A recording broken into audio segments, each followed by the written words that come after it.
Hi students, welcome back to my channel Bright Aspirants. My name is Jyoti Saini and in this video I am going to cover you another 50 questions of our series Marketing Management. So without wasting our time, let's get started. Here is the first question. Okay. The concept of marketing mix was developed by जो आपका marketing mix का concept है वो किसने develop किया है आपका McCarthy. McCarthy was the developer of your marketing mix. Next question modern marketing begins and ends with the जो मॉडर्न मार्केटिंग है वो आपकी कहाँ से स्टार्ट होती है और कहाँ पर खत्म होती है. ऑब्वियसली चाहे आपकी मॉडर्न मार्केटिंग हो चाहे आपकी ट्रेडिशनल मार्केटिंग हो, every market is begin with customers and and with the customers. Next question in selling concept maximization of project of the firm is done through your sales volume.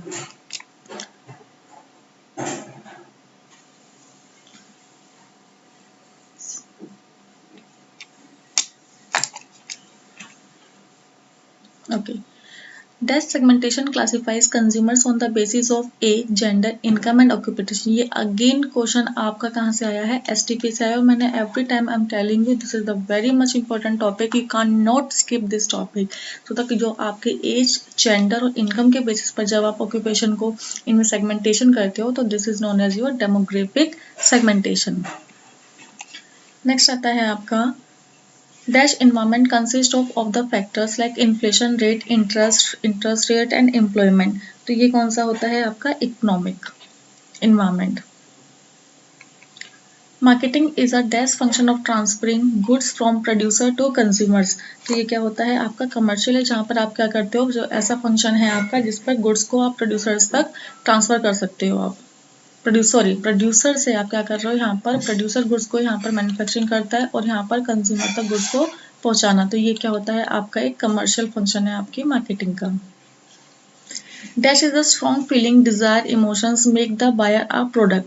तो ये क्या सी होती है, कौन सी फीलिंग? तो बाइंग मोटिव जो होता है वो क्या होता है, एक स्ट्रॉन्ग फीलिंग होती है, इमोशंस होता है जिसके थ्रू आप क्या करते हो, बायर एक डिसीजन लेने में हेल्प होती है जिससे बायर को एक फिक्स होता है कि मुझे ये प्रोडक्ट चाहिए. तो बाइंग मोटिव क्या है वो सिलेक्ट करता है आपकी.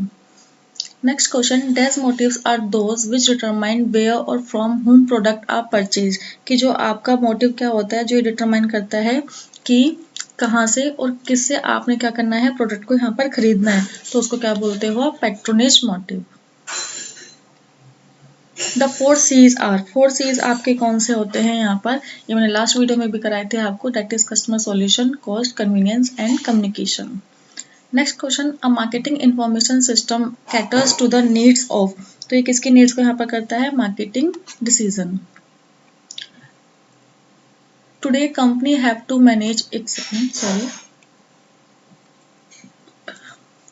Today, company have to manage relation with their dash in order to ensure timely supply and meet customers requirement. क्यों आज के टाइम में क्या होता है, यहाँ पर कंपनी को किसके साथ रिलेशंस को मैनेज करके रखना जरूरी होता है जिससे क्या कर सके, टाइमली सप्लाई कर सके और कस्टमर के रिक्वायरमेंट को पूरा कर सके. तो सप्लाई करने वाले यहाँ पर कौन होंगे, आपके सप्लायर होंगे. अगर सप्लायर से आपके कंपनी के अच्छे रिलेशन यहाँ होंगे तो then you wouldn't be able to fulfil the requirement of the customers. What the customers are required और demanding, if you are not able to supply on the right time then आपका customer यहाँ से आपसे lose हो जाएगा and you can't afford that.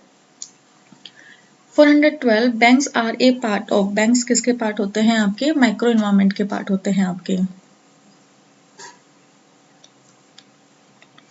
Next question in dash segmentation buyers divided into different groups on the basis of lifestyle, personality and values. Again STP.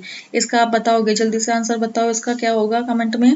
तो ये किसके, इसके लाइफस्टाइल, पर्सनालिटी और वैल्यूज के अकॉर्डिंग आप किस सेगमेंटेशन में divide करते हो आप, साइकोग्राफिक. हाँ जी. Brand loyalty indicates customers and towards the brand. यहाँ पर ब्रांड लॉयल्टी आपके कस्टमर्स की क्या इंडिकेट करते हैं, यहाँ पर कमिटमेंट को इंडिकेट किया जाता है. यहाँ पर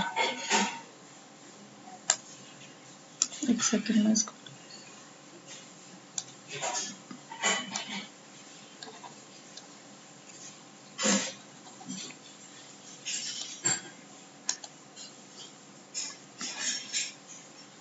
next question the practice of using the established brand names of two different companies on the same products. जब आप क्या करते हो एक ही प्रोडक्ट पर दो ब्रांड के यहाँ पर ब्रांड नेम का यूज करते हो तो वो क्या होते हैं आपकी को ब्रांडिंग, या इसको आप बोल सकते हो आप ड्वेल ब्रांडिंग भी इसको यहाँ पर बोला जा सकता है, कोई सी भी आप बोल सकते हो। The number of customers expose to the brand is called. Number of customer जो एक्सपोज होते हैं आपके ब्रांड में वो क्या होता है ब्रांड अवेयरनेस, यानी कि जितने ज्यादा नंबर ऑफ कस्टमर्स होंगे उतनी ही ज्यादा आपके ब्रांड की अवेयरनेस है मार्केट के अंदर। Television is a type of dash media. Television आपके कौन सी मीडिया का टाइप है आपका ब्रॉडकास्ट मीडिया का टाइप है आपका। The technique of using the social network on the internet to create the brand image is called as. तो इस टेक्निक को आप क्या बोलते हो यहाँ पर वायरल मार्केटिंग। ऑर्गेनाइजेशन एक second Organizations which sell their products to directly internet directly to consumers are called. तो ये क्या होगा जब आप कस्टमर्स को यहाँ पर डायरेक्टली मार्केट में अपने प्रोडक्ट को सेल कर रहे हो तो क्या होगा B2C यानी कि बिजनेस टू कस्टमर्स, क्योंकि आप देख रहे हो यहाँ पर कंज्यूमर को आप डायरेक्टली यहाँ पर सेल कर रहे हो अपने प्रोडक्ट को, तो डायरेक्टली कस्टमर को सेल कर रहे हो तो business to customer. Maslow need hierarchy theory deals with dash levels. कितने लेवल्स होते हैं आपके मैस्लो हायरार्की थ्योरी के अंदर 5 लेवल्स, जो मैंने आपको बताया था ना। सबसे पहले आपकी basic need, security need, self esteem need, self actualisation आपकी। तो ये सारे के सारे क्या होते हैं आपके 5 लेवल्स होते हैं। 421 rising promotion cost and shrinking profit margins are the result of. यानी कि जो आपकी प्रमोशन कॉस्ट है वो इंक्रीज हो रही है और जो आपका प्रॉफिट मार्जिन है वो क्या हो रहा है डिक्रीज हो रहा है। ये किसकी वजह से होता है बेसिकली आपका, तो ये होता है आपका कंपटीशन की वजह से, जहाँ पर आप क्या करते हो कि आपकी जो प्रमोशन कॉस्ट को आप कम करते हो यहाँ पर आपका प्रॉफिट मार्जिन भी यहाँ पर कम होता जाता है, सॉरी कॉस्ट बढ़ती जाती है, क्योंकि आप जो क्या करते हो एडवर्टाइजमेंट करते हो, आप सेल प्रमोशन करते हो, पब्लिसिटी करते हो, पर्सनल सेलिंग के लिए भी एक्सपेंसिव उठाते हो, तो आपकी कॉस्ट क्या है वो प्रमोशन की यहाँ पर बढ़ती है और आपका प्रॉफिट मार्जिन क्या होता है वो आपका डिक्रीज होता है, क्योंकि प्रॉफिट आपका क्या होता है जगह में डिस्ट्रीब्यूट हो गया, आपका डाइवर्सिफिकेशन ऑफ प्रॉफिट हो गया। तो that's why there is a shrinking in the margin profit in the profit margins, so that is because of your high time competition. Bundling prices, bundling prices क्या होता है आपका packaging a group of product together. जब क्या करते हो आप different type के गुड्स को एक साथ पैक करते हो, that is known as your bundle pricing. Marketing evaluation and desk process are necessary to understand the efficiency and effectiveness और marketing। तो इसका करेक्ट आंसर क्या रहेगा आपका marketing evaluation and control process आपकी जरूरी होती है अपने मार्केट की यहाँ पर एफिशिएंसी और इफेक्टिवनेस को अंडरस्टैंड करने के लिए। Marketing is a process of converting the potential customers into actual customers. आपकी क्या होती है जो आपके पोटेंशियल कस्टमर्स है जो यहाँ पर क्या कर सकते हैं प्रोडक्ट को खरीद सकते हैं, आप अपनी मार्केटिंग उस तरीके से कर सकते हो कि आप उनको इन्फ्लुएंस करते हो कि they can produce, they can purchase your item, और तो यहाँ पर क्या हो गया वो पोटेंशियल कस्टमर से आपके एक्चुअल कस्टमर बन चुके हैं अब। When a firm practice desk concept, all its activities are directly to satisfy the consumers। तो क्या होगा अगर कोई फर्म आपकी यहाँ पर मार्केटिंग कंसेप्ट को यहाँ पर प्रैक्टिस करती है, यूज करती है, तो यानी कि all its activities are directly, तो किस लिए होते हैं अपने कंज्यूमर्स को डायरेक्टली सेटिस्फाई करने के लिए। Modern marketing begins and ends with the, ये आपका क्वेश्चन रिपीट हुआ है और इसका आंसर आप मुझे दोगे कमेंट में। मैंने जस्ट इसी वीडियो में आपको सबसे पहले क्वेश्चन का आंसर बताया, तो इसका आंसर आप मुझे बताओगे। Next question, dash simply refers to a product planning. तो ये कौन सी होती है, किस में से कौन से को आप बोलते हो प्रोडक्ट प्लानिंग, तो that is your merchandising. Which of the following is not included in the function of physical supply. Physical supply में इसमें से कौन सा फंक्शन नहीं है आपका, तो देखो स्टोरेज में फिजिकल सप्लाई है, पैकेजिंग में भी है, ट्रांसपोर्टेशन में, only the standardisation is the only one in which there is the function of physical supply is not included. 429 the factors that affect marketing policies, decisions, operations of a business constitute। तो ये factors आपके कौन से होते हैं marketing environment, जहाँ पर आपके सारे पॉलिसीज, डिसीजंस, ऑपरेशंस आपके बिजनेस के अंदर इफेक्ट होते हैं। Marketing is a dash process. Marketing आपकी कैसी प्रोसेस है, यहाँ पर गोल ओरिएंटेड भी है, सोशल भी है, एक्सचेंज भी, यानी कि all of the above. The process of finding and creating new uses or The process of finding and creating new uses or satisfactions for an existing product is known as। existing product के अंदर आप क्या कर रहे हो, उसके नए तरीके से आप और तरीके से संतुष्टि यहाँ पर कैसे ले सकते हो, तो ये क्या होता है उसमें रीमार्केटिंग, यानी कि आपने एग्जिस्टिंग प्रोडक्ट से ही आप क्या कर रहे हो उसको नए नए तरीकों से यूज करना, उसको क्या बोलते हो आप, remarketing. Which of the following is not a part of demographic segmentation? Demographic segmentation में से इसका कौन सा पार्ट इसके अंदर नहीं है? So the correct answer is your interest। Interest किसका है आपका, साइकोग्राफिक का होता है आपका।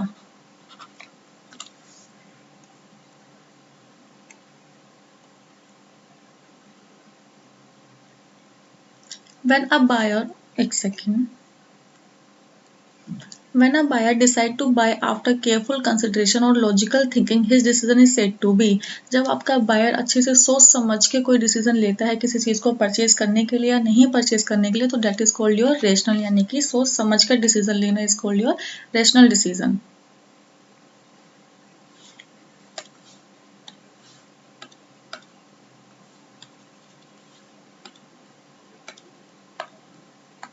Okay, 434. Dash is the process whereby individuals decide what, where, how and from whom to purchase goods and services। तो यहाँ पर ये कौन सा रहेगा आपका, कंज्यूमर बिहेवियर क्या होती है, एक प्रोसेस होती है जहाँ पर इंडिविजुअल डिसाइड करता है कि उसको क्या, कैसे और किससे यहाँ पर सामान लेना है, सर्विसेज लेनी है, तो this is known as your consumer behaviour. Dash is the process of creating an image for a product in the mind of targeted customers. तो यहाँ पर क्या होगा, जो आपके टारगेट कस्टमर, जो कस्टमर्स को आपने टारगेट किया है उसके माइंड के अंदर एक इमेज को क्रिएट कर देना, क्या बोलते हैं प्रोडक्ट के लिए, that is known as your positioning. Target marketing essentially requires. Target market को एसेंशियली में क्या रिक्वायरमेंट होती है यहाँ पर आपकी, क्या गया, एक सेकेंड, मेरा target market extensionally requires a market segmentation. देखो जब तक आप मार्केट के अंदर सेगमेंटेशन नहीं करोगे आपको कैसे पता चलेगा कि हमें ये वाला टारगेट करना है, ये वाला टारगेट करना है, इसको टारगेट करना है। तो सबसे पहले आप क्या करते हो, सेगमेंटेशन करते हो, आफ्टर दैट आप क्या करोगे उसके अंदर टारगेटेड करोगे अपने मार्केटिंग के अंदर।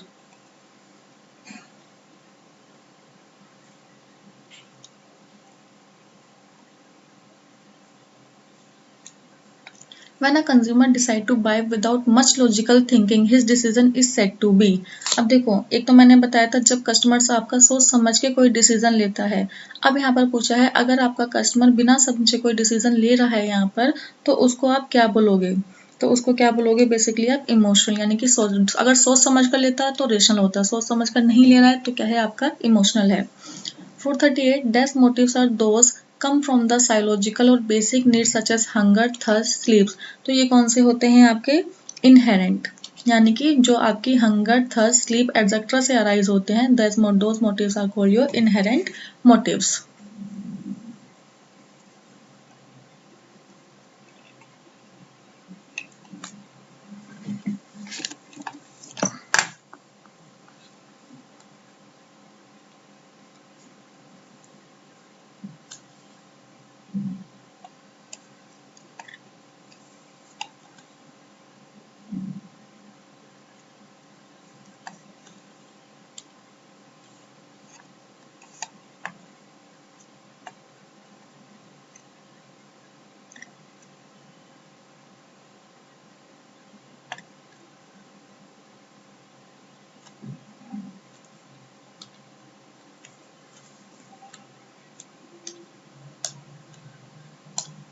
चलो, under Dash marketing strategy, market segments are identified and a different marketing mix is developed for each of the segments।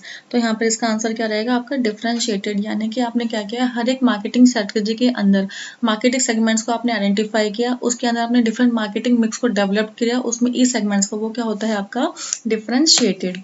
The word positioning was coined bye. Positioning word आपका यहाँ पर किसने दिया था, ऑलराइज एंड जैक ट्रॉट ने दिया था आपके।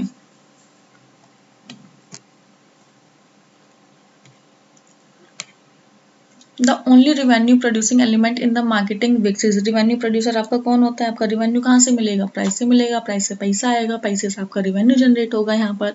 हाँ जी, तो 442 When there is a large potential market for a product, the firm will adopt। अगर आपकी लार्ज पोटेंशियल मार्केट है आपके उसके लिए, तो फर्म यहाँ पर कौन सी पॉलिसी को अडॉप्ट करेगी, यहाँ पर पेनिट्रेशन पॉलिसी को, पेनिट्रेशन प्राइस पॉलिसी को अडॉप्ट करेगी यहाँ पर। Generally dash is an indication of quality. यहाँ पर आपकी क्वालिटी का इंडिकेशन आपका कौन सा होता है, यहाँ पर फैक्टर प्राइस फैक्टर। आपको देखोगे अगर किसी प्राइस का ग्रोथ आपको बहुत ज़्यादा कम होगा तो आपको लगेगा ज़रूर इसका प्रोडक्ट क्या होगा, क्वालिटी वाइज खराब होगा, इसलिए इसका जो प्रोडक्ट का प्राइस है वो क्या है, आपका कम है। अगर प्रोडक्ट का प्राइस अच्छा होता है तो हमें लगता है कि प्रोडक्ट का प्राइस अच्छा है, इसका मतलब इसकी जो क्वालिटी है वो भी अच्छी है यहाँ पर। Next, the price refers to the high initial price charge when a new product is introduced in the market। जब प्रोडक्ट आपका न्यू इंट्रोड्यूस होता है आपकी मार्केट के अंदर और उसको हाई प्राइस पर वो इंट्रोड्यूस होता है तो वो उसको क्या बोलते हैं, स्कीमिंग। इसमें क्या होगा, स्टार्टिंग में आपका क्या करेगा, प्राइस हाई रहेगा, लेकिन धीरे धीरे ग्रेजुअली उसकी प्राइस को क्या करते रहते हैं, वो इंक्रीज और डिक्रीज करते रहते हैं। This is known as your skimming. A price reduction to buyer who pay their bill promptly, यानी कि आपने बहुत सारा सामान लिया उसका साथ के साथ आपने कैश पेमेंट कर दी साथ में, तो वो आपको क्या जो डिस्काउंट मिलता है that is known as trade cash discount. Trade discount क्या होगा, अगर आप क्या करते हो हैवी क्वांटिटी के अंदर गुड्स अगर खरीदते हो यहाँ पर तो उसके ऊपर जो डिस्काउंट मिलता है वो आपको मिलता है trade discount. When a firm set a very low price for one or more of its product with a view to drive its competition out of the market is known as। तो ये कौन सी आपकी strategy होती है, आपकी predatory strategy होती है। तो यहाँ पर क्या किया आपने, अपने प्रोडक्ट का प्राइस यहाँ पर इतना कम कर देते हो प्रेडेटरी प्राइसिंग के अंदर कि जो आपको उस प्रोडक्ट के बनने वाली कॉस्ट लगती है आप उस कॉस्ट से भी नीचे कर देते हो अपने प्राइस को। तो ये क्यों होते हैं, अपने कंपटीटर्स को ड्राइव आउट करने के लिए मार्केट के अंदर से। That is the most common method use for pricing. सबसे मोस्ट कॉमन मेथड कौन सा होता है आपके यूज करने, जो आप प्राइसिंग के लिए यूज करते हो, cost plus method. Targeting pricing is also known as, targeting price को आप और क्या बोलते हो यहाँ पर, रेट ऑफ रिटर्न प्राइस।